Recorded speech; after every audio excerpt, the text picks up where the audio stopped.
RWBY, Volume 6, Episode 11, The Lady in the Shoe. What happens? Ruby, Weiss, Maria, Ren, Crow, Oscar, and Nora start tussling with Cordo. The group has a small pep talk while Cordo just stands around, and then the tussle continues, but now with ugly animation and a bad song playing in the background.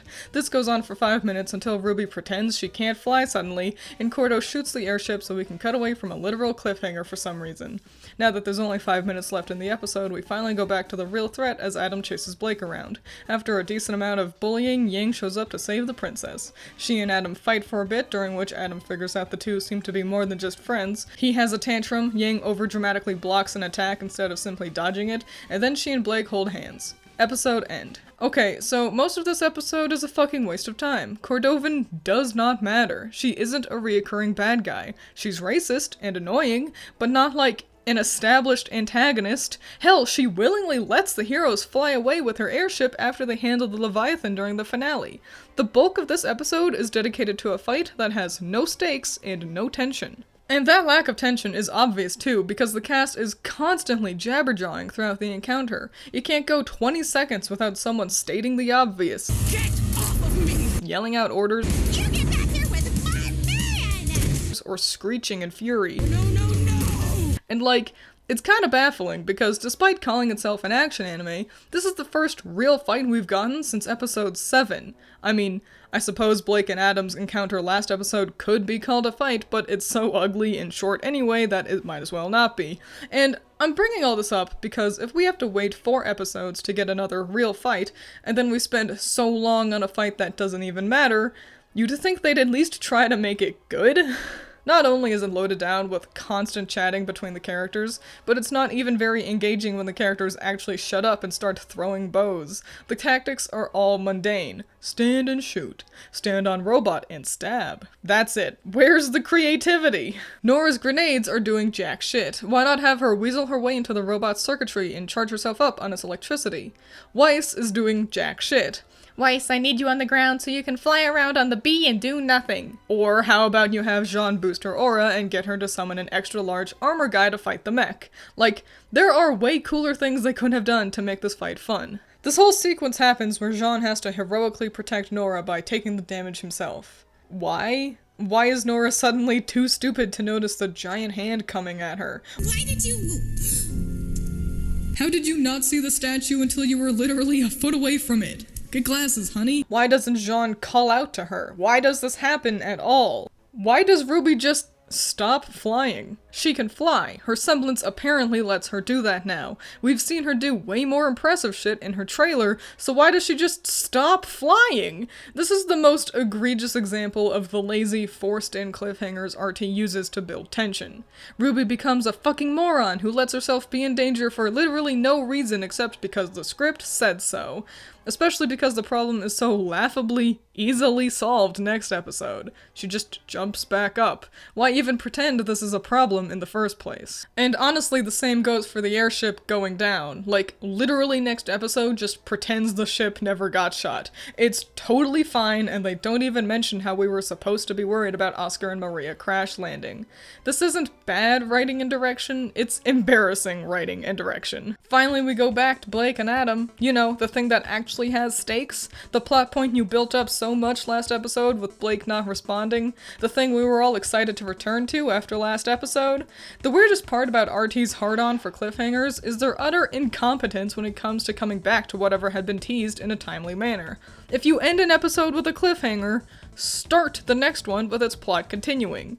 Even after all these years, the crew's still making these basic-ass mistakes they were doing back in Volume 4, with shit like making you wait for a whole episode to see Crow and Tyrion fight. Guys, I know it's not fun to be told you're doing something poorly, but please, learn from your mistakes already. Just like last episode's kerfuffle between the two, the camera really does its best to make sure you can't actually see what Blake and Adam are doing. Zipping in too close to see strikes, wobbling around a lot as if to hide the animation or choreography. Does Rooster Teeth not understand how visual mediums work? Can you do anything besides run? No, that's the thing I'm sensitive about! Removing Blake's coat looks so good. This version of her outfit blows the rest of the cast out of the water with how stylish it is. Hopefully they don't just cover her up in another giant white coat again. Let's talk about how dumb Blake's been written. So, we've already discussed how Blake is apparently only strong enough to not run away if she has a literal army behind her for support, as now the mere sight of Adam throws her into a frenzy. Blake can't be strong, her girlfriend has to be strong for her. Cool. But let's also not forget that this is all Blake's fault.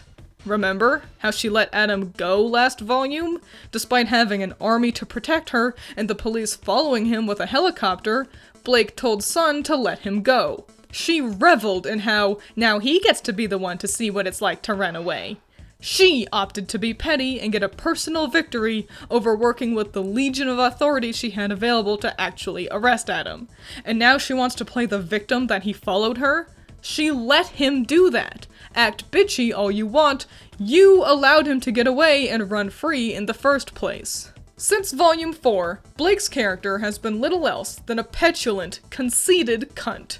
Abusing her friends, abusing her position of power to get what she wants, receiving no reprimanding for being shitty to her family, displaying no remorse for being an asshole to those trying to help her, refuses to see things from another's perspective, constant snide remarks, ignoring common sense to get a petty win over her ex, never needs to apologize to Yang for hurting her, expects everything to go back to normal with Yang immediately. Blake is unlikable. Blake's character is written to constantly be seeking these selfish victories, never being confronted on her shitty behavior, and all while constantly refusing to acknowledge others.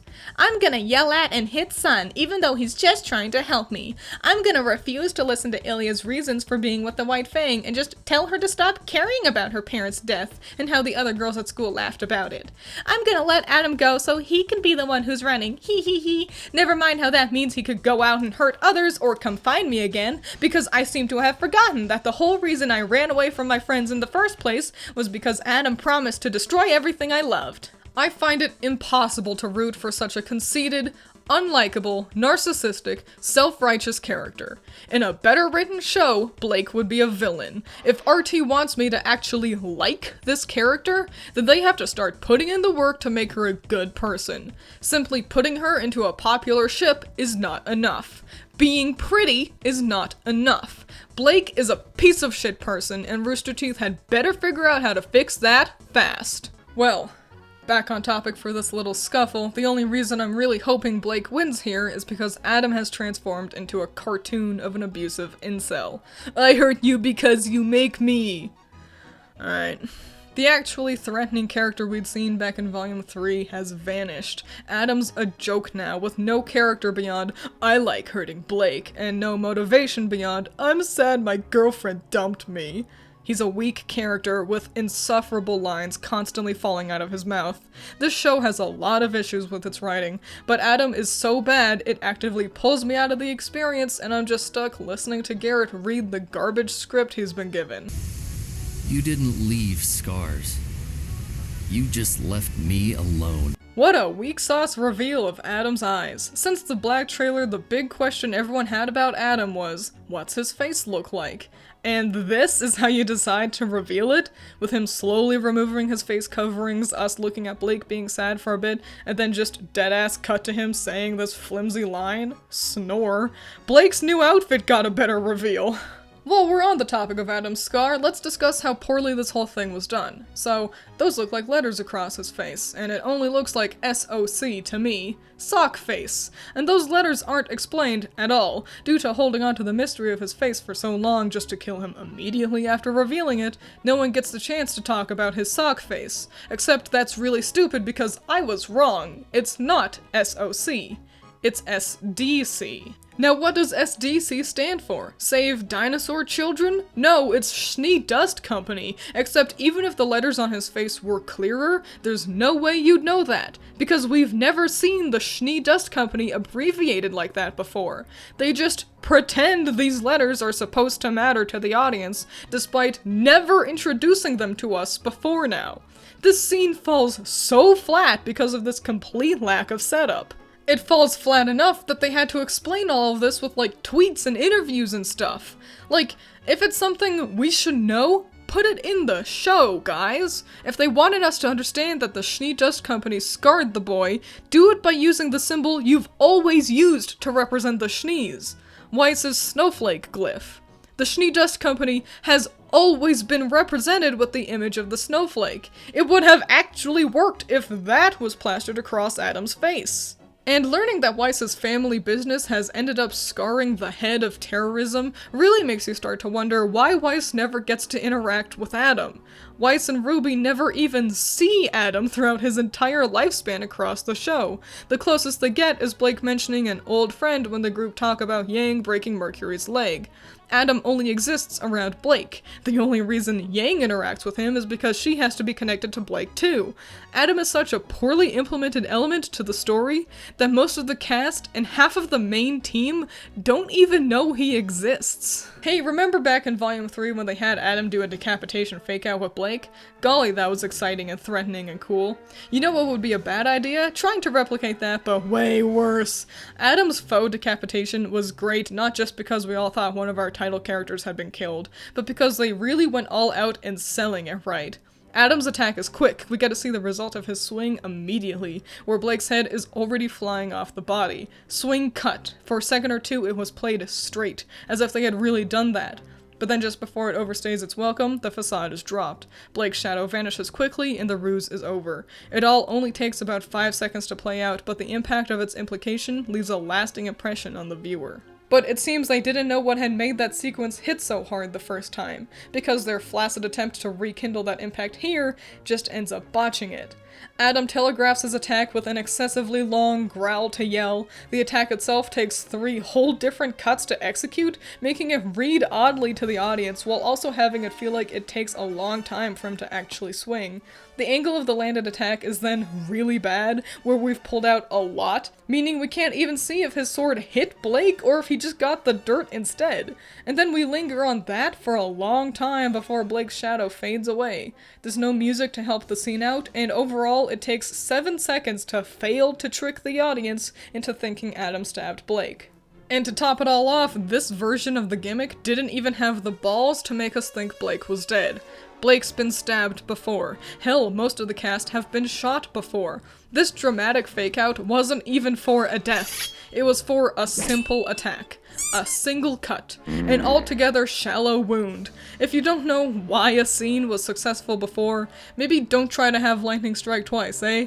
Because when you do, you just end up looking like you don't know what you're doing in the director's chair. The sound design for when Bumblebee crashes into Adam is amazing. 10 out of 10. We have unfinished business. No. Adam has never cared about Yang. She was just someone Blake loved that he wanted to destroy. And Yang's never mentioned him after putting on her new arm before Volume 6, because she's only just recently and briefly decided to have little Adam hallucinations. This moment, once again, could have been much more impactful if they had properly set up a relationship between these two. This fight is good. It's probably the best of the volume. It's fast but easy to follow with smooth, cool animation. I mean, the setting's boring as sin, but the actual choreography really looks like someone knew what they were doing for once. And it helps that a portion of this animation was originally done by Monty before he had passed away. It's not a secret that Monty had a very unique way of going about fights and was a wealth of creativity when it came to combat. Now let me touch on some things about Monty's animation here. 1. I know this was originally intended to be used back in Volume 3. Yang and Adam were originally planned to fight during episode 11. It's not bad that this animation got moved to here. Originally, the Albane brothers were supposed to be causing trouble in the Emerald Forest while the kids did their initiation. First drafts are rarely good, and it's not bad to move a fight to a moment that fits better. Having Yang fight Adam during Volume 3 would have broken up the pacing with Cinder and Pyrrha too much, and I feel it would have lessened the power displayed by having Adam take out Yang's arm with a single strike. Plans change during production all the time, and that's okay. 2. It's not stealing to use Monty's animation here. It's Monty's show. He animated these sequences for the show.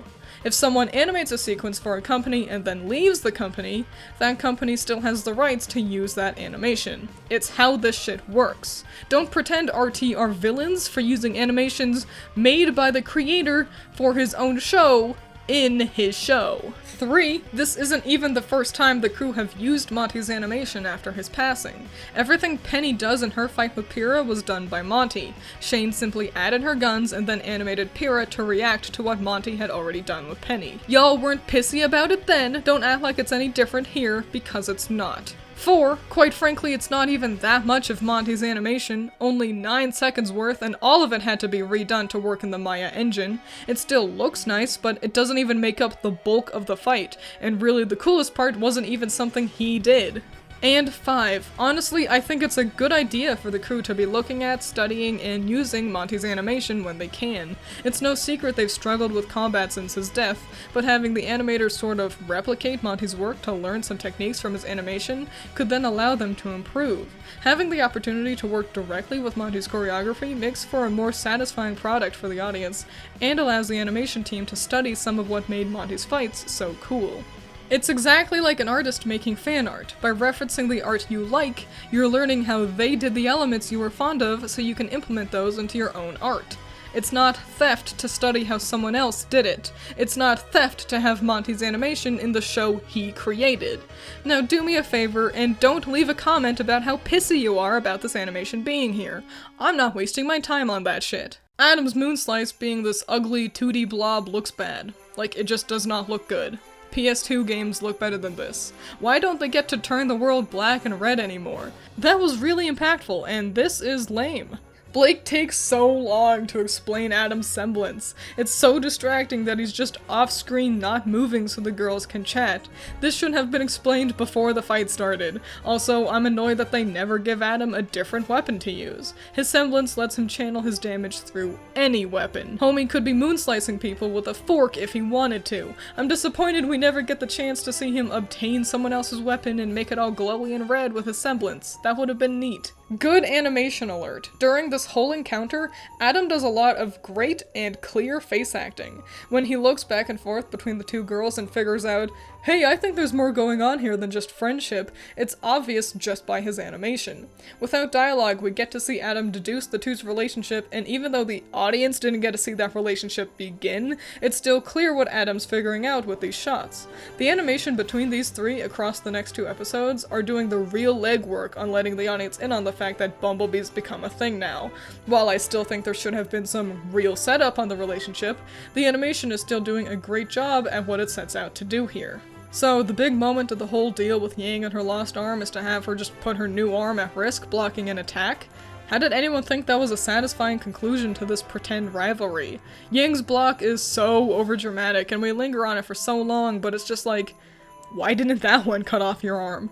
Yang didn't learn to fight Adam smarter, she just learned how to block an attack that cut her arm off last time. The smart option would have been to avoid him. Hell, next episode even does this better with her catching the blade. This is a lot of emphasis for a lackluster moment. Leave us alone. I mean, if Blake had let Sun arrest the guy last volume, he would have been leaving you alone, but I guess we're just gonna ignore what a shitty person Blake is. Remember kids, RT thinks the trick to curing PTSD is starting a relationship with a person who hurt you and never apologized for it. Hey, at least this means we don't have to watch the show completely fail to represent such a serious topic with any level of respect or knowledge, so I guess it's a good thing. Also, people will usually use a long Reddit post as an example of how RT actually did do PTSD well. I'll link to that in the description. But the problem with that is the post is only discussing this scene. The TLDR of the post is effectively that it's not inaccurate that Yang fights Adam here. People had posited that she should have had a breakdown due to the PTSD when she saw Adam, but that's not actually how it works. Cool. But that had never been why I've claimed RT's done a shit job representing PTSD. My complaints have always been around how the company portrays its symptoms. They fail to show Yang suffering from any of the symptoms of PTSD while still insisting that she has it. Her PTSD boils down to having her hand shake when she gets mad, which is a gross misrepresentation of how actually hard PTSD is for people to deal with. But she's magically all better now, so we don't have to sit through this shit anymore. Hooray! She's not protecting me, Adam, and I'm not protecting her. We're protecting each other. Remember how Rooster Teeth forgot to make this moment actually work? I'm protecting you. That makes me upset. No interaction for 5 episodes? We're protecting each other. Excuse me?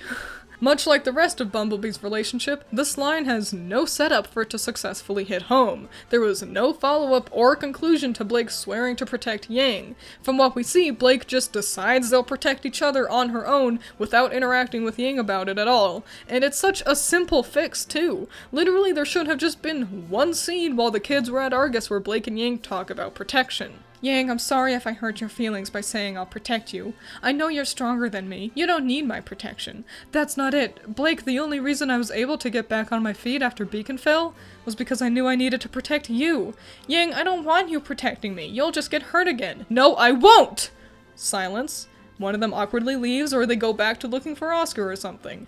Boom! Easy. One scene. Come on, guys! I want to like this episode, but it's so hard to do with all these failed setups. You know, I glazed over a good portion of this episode, so let's do a fun little nitpick corner. Overall, these don't really matter, but I noticed them, so I want to talk about them. Guys, we already figured out Cordo is the old lady in the shoe. You don't have to point blank tell us with the episode title. If RWBY can snipe missiles like that, why doesn't she ever actually fight with her gun? Why doesn't Cordo keep attacking after Weiss blocks her ice attack? Keep firing. RWBY Naruto running on these missiles looks bad. Why did they decide to have her run like this? Weiss's jump looks really stiff here. Why don't the hard light shields work against sword strikes? Shouldn't Crow just bounce off her shield? Or does she have to block with her shield hand? The second option would be dumb because her robot's really slow. This big splash is obviously a 2D image and it looks bad. Why did RWBY and Weiss jump out onto the water to begin with? They try to trip Cordo once and then just get on the bee. What had been RWBY's plan? Even without the shield, bullets do nothing to the mech, so why even have the shields in the first place? Why is Crow flying on the bee and not just in bird form? Why is Cordo trying to kill the kids now? How is this gonna help prove the might of the Atlas military? Wouldn't it make more sense if she tried to focus more on Maria and the airship? How did Yang find Blake? And so, that was the lady in the shoe. I meant it when I said I wanted to like this episode. Multiple fights, a new outfit showcase, some really good animation, the conclusion to multiple arcs. On paper it has everything I'd love to see in an episode, but it misses the mark on so many elements. The fight with the most screen time is boring and annoying to watch. The animation is in relation to a relationship that has no setup. They conclude a bunch of stuff that they never established in the first place. By all means, the only good thing in the episode that isn't marred by the writing and directing is Blake's sick outfit. But don't worry, Volume 7 makes sure to fuck that up anyway. As is so often the case, it's a lot of mismanaged time, a lackluster script, and seemingly doing their best to make sure there's as little animation happening as possible.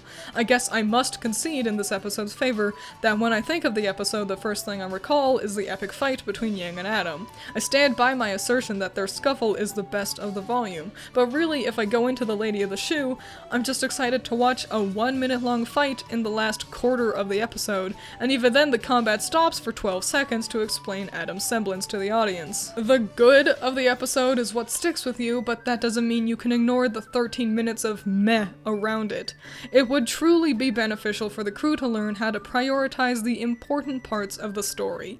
If the encounter between Adam, Blake, and Yang is the one with the most animation effort and has the biggest reveals and conclusions in it, then that should be given the bulk of the screen time. The episode already falters repeatedly due to the show's inability to set anything up ahead of time, but on top of that, it's another episode, the 5th in a row, that prioritizes wasting a bunch of time before letting anything important happen. I could have walked away from this episode thinking it was fine, maybe even good. But I can't because for some reason Rooster Teeth decided that instead of putting in the effort to make all their dramatic moments around Bumblebee have any weight to them, it was a better use of time to waste 8 minutes of animation effort on an old lady in a robot with big shoes. No one knows what they're doing, everyone's afraid constantly, and if you roll with it, maybe you won't go crazy. It tends to be how the world seems to work.